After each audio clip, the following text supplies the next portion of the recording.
If you've ever been the only Black or brown therapist in a room, this space was made for you. Maybe you were the only woman. Maybe you were the only LGBTQIA plus person. Maybe you were the only neurodivergent identifying person in the room. Whatever your only looks like, know that that only matters and that only is important. For me specifically, I remember being the only Black woman in lots of professional spaces. One thing that stood out for me is how much effort it took to show up in those spaces. I knew I could do it, but I knew it didn't come easily. One of my very first trainings as an EMDR trainer specifically, I noticed that there were probably about 4 or 5 Black women in the room. They had so many questions. And at that point, I had to sit back and ask myself, what's different? They had someone as a trainer that looked like them. They had someone that could potentially understand parts of their experience and their struggles. They had someone who spoke their language. And because of that, they felt more open and they felt more comfortable. So although I was super excited, there was a part of my heart that ached a little bit for all of the other Black and brown clinicians who didn't feel comfortable enough to ask the questions that they needed to ask.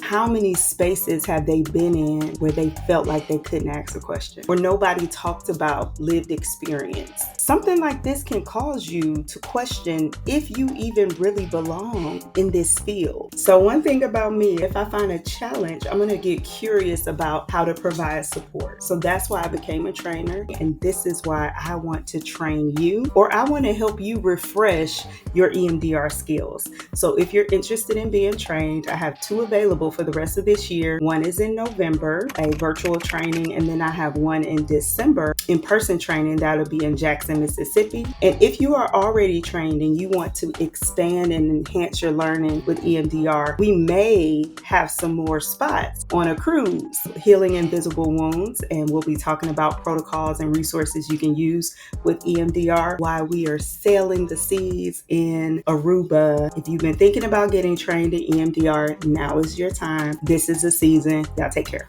Bye-bye.